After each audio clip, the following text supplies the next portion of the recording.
Ladies and gentlemen, welcome back. Thank you again, tuning in wherever you are, wherever you may be. Welcome to the Frying Pan episode 7.1.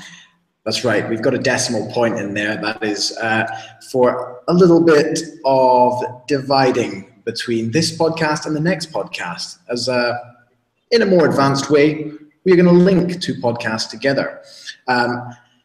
Today, we're going to be talking about the food of life, and by that I mean food. First of all, we'll be talking about food in Spain. But as always, I am joined from Indonesia by my friend and fellow writer, Rowan Kane. How are you doing today, Rowan? I hear you had a bit of an eventful night last night. I did. This morning I was on death's door. I was not in any state to do anything except maybe sleep, and even that was painful. But I recovered in no small thanks due to the Bali United football match that I attended this afternoon. There was a little bit of an adrenaline first home match for Bali United. Me and 25,000 of my fellow Balinese supporters were out there in the 35-degree sun. So that turned me right round. Wonderful. Rowan, I have forgotten to press record on my GarageBand. What a fucker. Okay, we'll try it again. We'll go in again. We'll go in again. Yeah. Do it again. Give me a second. Okay. I don't know how it works exactly on the video. I guess the video is just going to be like fucking dreadful. Yeah, but yeah, it's just that's fine. Right. All right. Now I'm recording. I'm sorry about that. Very sorry. All right, restart. Rock and roll. Back to the start. Okay. Ladies and gentlemen, boys and girls, wherever you're tuning in from, thank you very much for tuning in. Welcome to the Frying Pan Podcast 7.1. The decimal point is because today is a very special podcast. Today is a two-parter. That's right. We are flying high with the two-parters these days. That is how far we've come. Dizzy heights. Today we're going to be talking about food, namely food in Spain, which will make up the first part of this podcast. As always, I am joined by my friend and fellow writer, Rowan Kane, in Indonesia, who's been having a little bit of a tough time of it today. Is that right, Rowan? I was having a tough time of it this morning. I was. Hello, by the way, Louis. Hope you're doing well. This morning I was feeling a little rough, and that's putting it politely. I was on death's door. And the only thing that turned me around was a quick visit to Captain Dipta Stadium in Gianyar for Bali United's inaugural home match against the team from Jakarta. They're playing in a cup competition. Me and my 25,000 of my fellow Bali United supporters were out there in the 35-degree sun, and I was in shade, but many of them were in the sun. Cheered on a 3-0 victory for Bali United. So turned things around today. Fantastic. Well, it's good to know that Bali United have got off to such a fantastic start, especially after you explained last week that there may not have been a start at all. So I'm on the Bali United, and here at the Frying Pan, we are at the cutting edge of football technology. So if you want to hear about the trials and tribulations of Bali United, this is legitimately one of the best avenues that you can come to, I would imagine. I think it might be the only venue that you could come to and hear about Bali United in English. So yeah, there you go.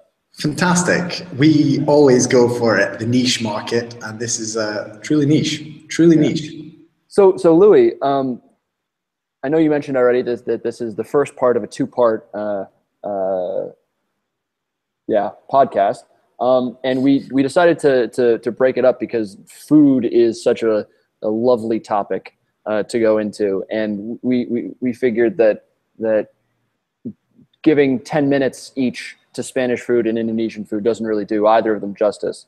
So Lou, I have to ask, since we're focusing on Spanish food for this first half hour, what are the delicacies there? What do you partake in on a day-to-day basis? On a day-to-day basis, it's Not dissimilar, to other kind of food, except for the flavors. The Spanish food only comes with two, possibly three flavors. No, sorry, two flavors. One is paprika and salt, and the other one is garlic and salt. And there's no real variation on this at all. Both of them are pretty good. Like I'll be honest with you, they are pretty good. But the one, it does get a little bit samey after a while. You mentioned delicacies, and the actual area that I'm in, the local delicacy is caracoles. And for the less Spanish-minded of you all, that is sort of small snails, the likes of which that you see. We're not talking about the kind of British golf ball size snail. We're talking about a sort of half of that. The ones you see kind of climbing up whitewashed houses in Picasso paintings from his early work, that kind of thing. And this is the local delicacy, the flavor of which is paprika and salt and snails. That is the number one in terms of local produce. So it's almost like an escargot kind of. I'll be honest, I've actually never had the kind of escargot thing. My short time in France is not usually tarnished by having to eat snails or stooping anything like to their level. So, do you like the local snail? The short answer is no. The short answer is no. Principally, well, I was offered this as when it was snail season, when it was a little wetter than it is now. Unfortunately, the weather has come back to full-on summer. It was a week of glorious 32, and now summer is back with a vengeance. Sort of weather straight from Satan's armpits. It has come back to like 40 degrees and really very, very humid and overcast too. So I apologize if I am on the video feed, if I become a sort of sweating mess in the course of this podcast. Anyway, not to divulge into weather, which is another different subject altogether. When it was the rainy season, I suppose you could call that, or spring in European speak, there was a plethora of snails everywhere, and the bars were festooned with snails. Now, the way they serve them is they sort of boil them up in this big, in their own kind of juice sort of thing, in a big pot with paprika and salt. And then from that, they serve them in a little bowl, and you are served a drink with it, which is the stock of the snail they cooked it in. And that truly is disgusting, that part. Drinking snail stock at any point should never be high on the list of people's priorities. Each to their own, though. The main issue about the snails is not the taste of the snails, is the technique of which you have to eat them, of which there is two techniques. If you are a foreigner and a bit of a pussy in Spanish terms, you attack it with a toothpick and sort of prise this thing out of its tiny shell, which is both messy and very unrewarding at the end. But if you are truly Spanish and well accustomed to it, there is this fairly foul sucking technique where you tease it out by sort of giving it a real suck and biting it before you inhale the shit sac, which is contained at the bottom of the shell. I don't know much about biology or how snails feed, but I think it's some sort of filter system, which means the bottom of a snail is effectively a sack of piss and shit, which tastes fucking horrible. And if you are accustomed to eating them, you know when to bite. It's all about sucking and knowing when to bite. I imagine girls might know a bit more about like eating snails than guys do, to be honest. But you never know. Yeah, yeah. In fact, thinking about it, all my mentors for it were women, but I never read into it that well. And the men of this town seem fairly well satiated. But yeah. So you've given us a lot to unpack there. First of all, how big are these snails? We're talking in monetary terms for the British listener, It's about the size of a 5p coin. So small. Yeah, for the American listener, maybe the size of a penny, I think you call it. A dime. A Like dime. A dime. Yeah. A dime. Yeah. So small. So they're not very fulfilling at all. They don't fill you up. You need to eat maybe 1,000 of them to be full. Okay. So they're a snack type thing. Yeah, it's like a snack and social thing. There's actually, I think there's a verb to snail kind of thing where you get together and drink the stock and eat the bastards. Interesting. So this brings me on to my second question is are there tapas? Like that's what Spanish food is known for. Like that's when you see the stereotypical Spanish food, it's tapas. Is this a part of tapas? Do you have tapas in the frying pan? Yeah, tapas is pretty big here. The difference being that tapas it doesn't really mean the same thing that it means to people in Britain. You see, in Britain, tapas, and maybe in America too, tapas means a tiny volume of food that you pay the same amount as a regular volume of food in Britain. Maybe in America this is true as well? Yeah, to an extent, yeah. Yeah. Okay. For example, a bowl of olives will be like £7. Yeah. Good olives, but not worth £7. Nah, it's an olive fundamentally. So tapas here basically means the small portion. Okay. You can choose between tapas and plato, which is like half portion and big portion. Because they eat a bit more socially than the sort of Anglo-Saxon world, they have a lot of small dishes to share, and this is what tapas sort of really means. And snails are very much a part of the tapas culture. I can only imagine having a full portion of snails, like in the region of 100, would be overkill to a point of extreme illness. Yeah. And are they served with anything else, or are they just served by themselves? Are they served with like crackers or cheese or no, anything? Just the stock, only the like stock of their which is the stock of them, and also the kind of bags of snail shit and piss that have kind of dissipated in the cooking process. And that's the ultimate. That's what's the good part of the dish. That's what's perceived to be the tasty part. The stock. Yeah, you get it in a little shot glass, and you're sort of supposed to sip it. And apparently, it's a very good hangover cure. I think it might be because of the salt. Yeah, the salt and that's supposed to be good for it. Yeah.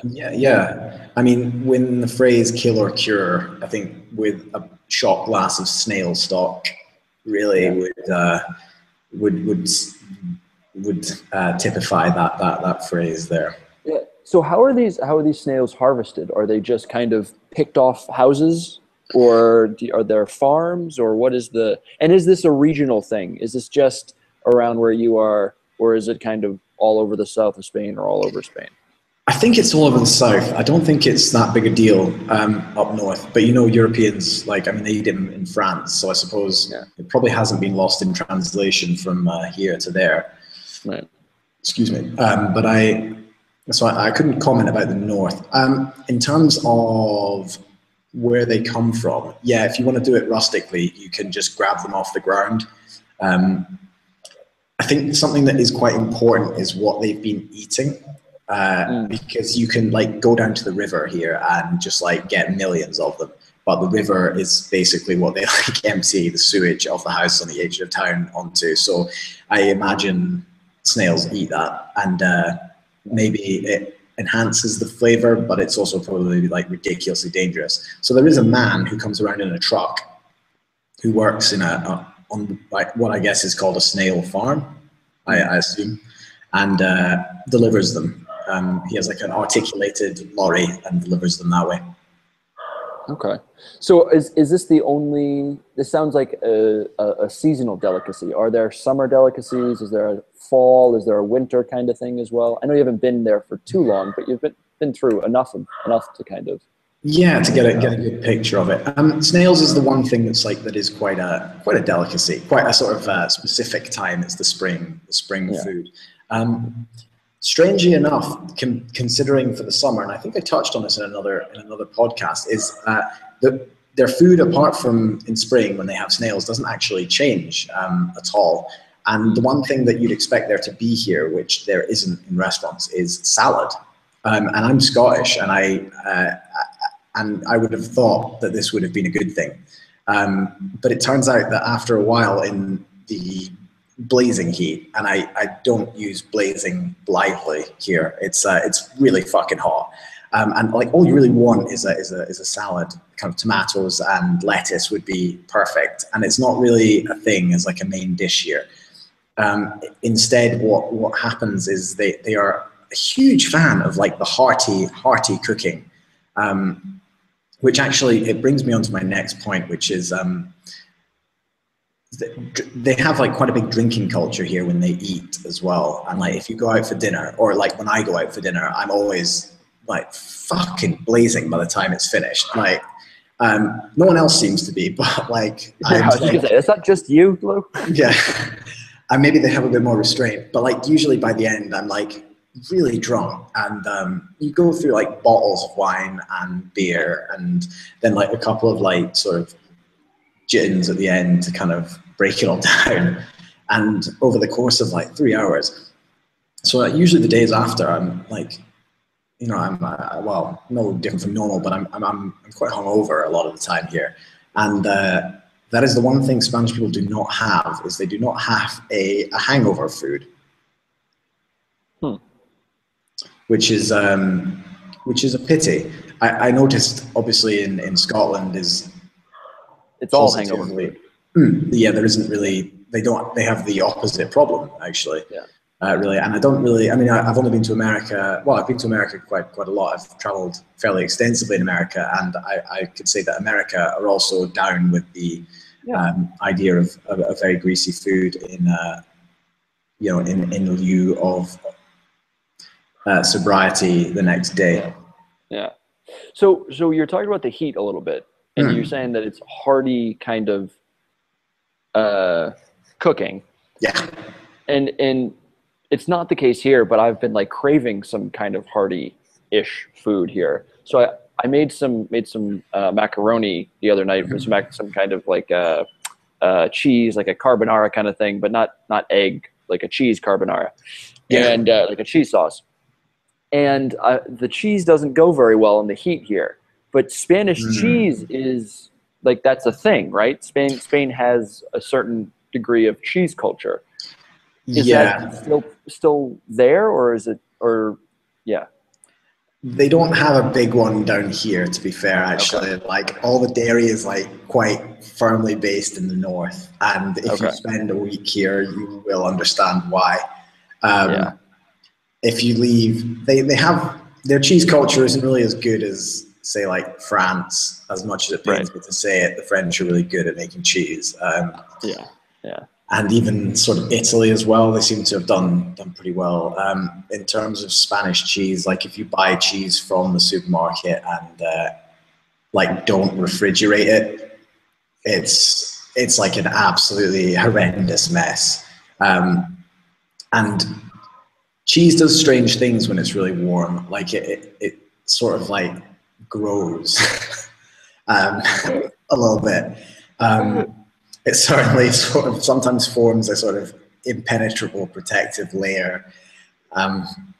It sweats. Yeah. So they don't have like a big cheese culture here actually. And most of the cheese in the supermarket is like imports from Germany and France. The main thing they do have is an obsession with mayonnaise here. Like I would say a dangerously unhealthy obsession with mayonnaise. What do they put mayonnaise on that shouldn't have mayonnaise on it? Well, everything. There's like everything comes with a lot of mayonnaise. Mayonnaise is definitely the condiment of choice here. Ketchup comes like a distant second. Mayonnaise is incredibly popular, and is I use the word typified again, with two dishes which are starters, one of which is ensaladilla, which is a sort of take on the Russian salad for the UK listeners. I don't know in America if you have Russian salad. Not really. I mean, we have Russian salad dressing, but not like actual Russian salad. But I know what a Russian salad kind of, yeah. Yeah, sort of just a bunch of potatoes and sort of carrots, literally smothered in mayonnaise, like absolutely smothered in it. And we also have like what is the most disgusting thing in the world, which is called marisco, which is a Russian salad with added tentacles and assorted shellfish, sort of all in the mix, and left in a counter on a bar to sort of vaguely sweat throughout the day and wait for a drunk guy to take it on, which must happen because it's very popular here. It is very popular. The key is you need to go to the tapas bars when they cook the tapas. The tapas is usually left out. They cook it and they just leave it out for people to eat it. You need to go at 12 or 7 or like 2 very good times to get tapas, rather than if you go at sort of 5, it's been there for like a while. And flies are quite a big issue here. So what you're kind of driving at here is that unlike the countryside culinary cultures, there's a little alliteration for you there. The countryside culinary cultures of, say, France and Italy, where you go and you'll find like really good food in the middle of nowhere. The countryside cuisine in Spain leaves much to be desired. It certainly sometimes leaves a lot to be desired. They do have plenty of good things, and if you want like a pork steak with some chips and the flavor of the pork steak to be either paprika or garlic, it's perfect. And like sometimes that is exactly what you want, like a garlic pork steak with chips. Yeah, and they've got that down. They have that completely like sorted, no problem. Okay. So they do have a comfort zone that if you stay within, you can be reasonably happy and reasonably satisfied. Yeah, absolutely. I mean, on a sort of wider note, the Spanish people are incredibly intolerant of other types of food, which is fascinating, actually. Obviously, British food is probably the worst in Europe. I mean, certainly up there. Maybe some of the Eastern European countries run it close, but Britain has like an exceptionally low food culture, and Spanish food culture, don't get me wrong, is much better on the whole than British food culture. But they are very intolerant to like new flavors and new things, which is weird because they were sort of the best example of this is chili.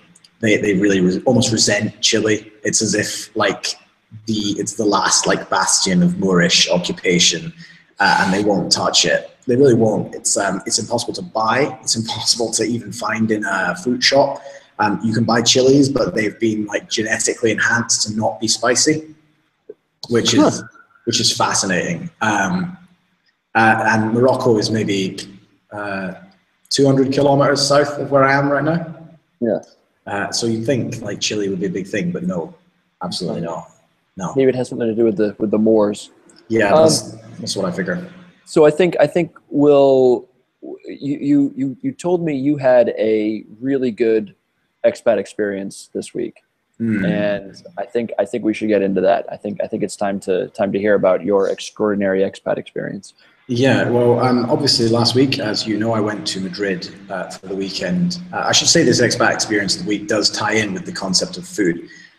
Anyway, I was in Madrid at the weekend for the standard meetup of British people abroad, which is usually find people, watch football, and get very drunk.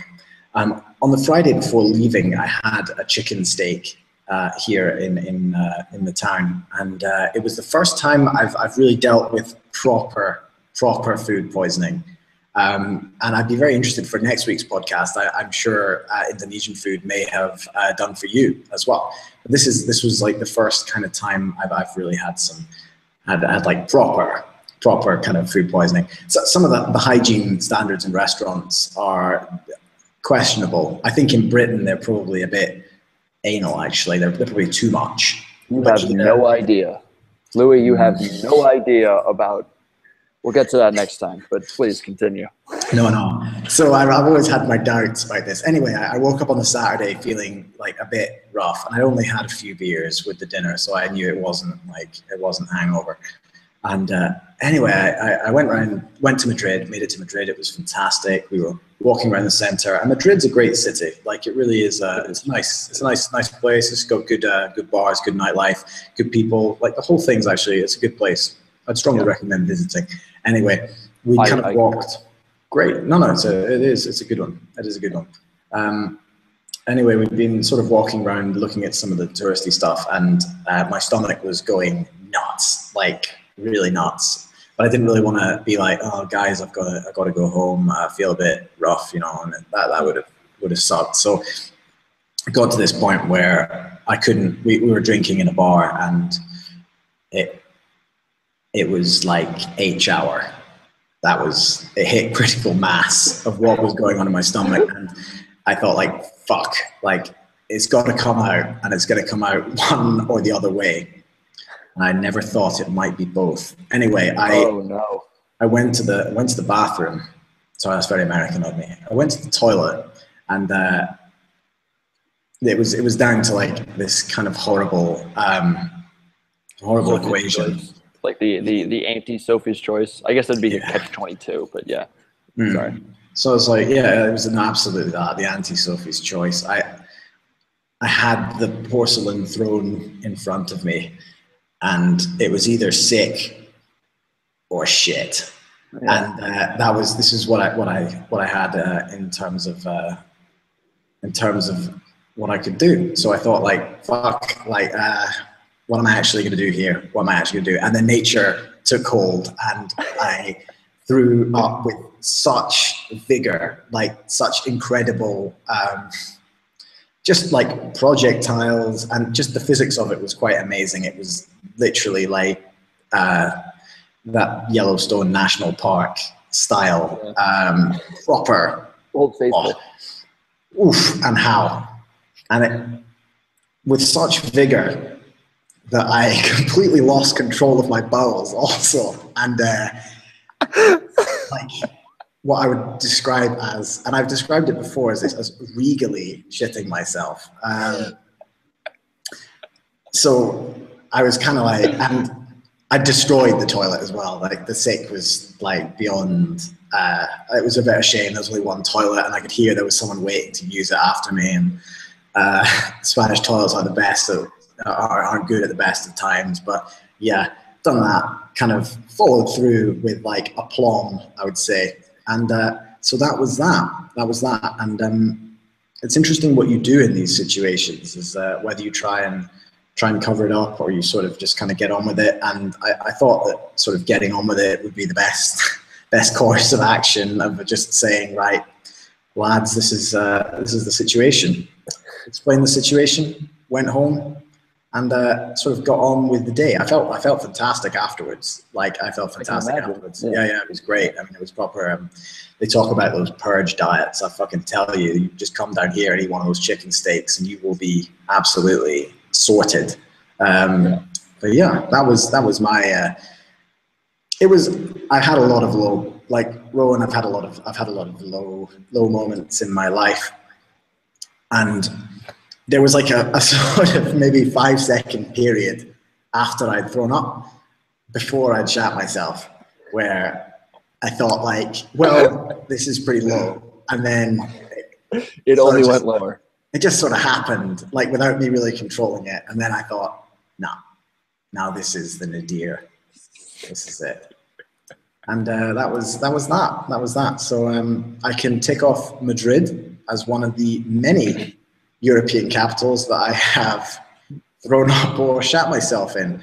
And I mean, actually, many European cities that I've done that. Just so taking them off one by one. Yep, I'm going to start working on Eastern Europe. Actually, no, I've done a few of them as well. Like, I mean, we're really quite covered, actually. It's almost everywhere I've been. There's some weird pattern to it. I need to get myself to Cardiff. That's a glaring omission.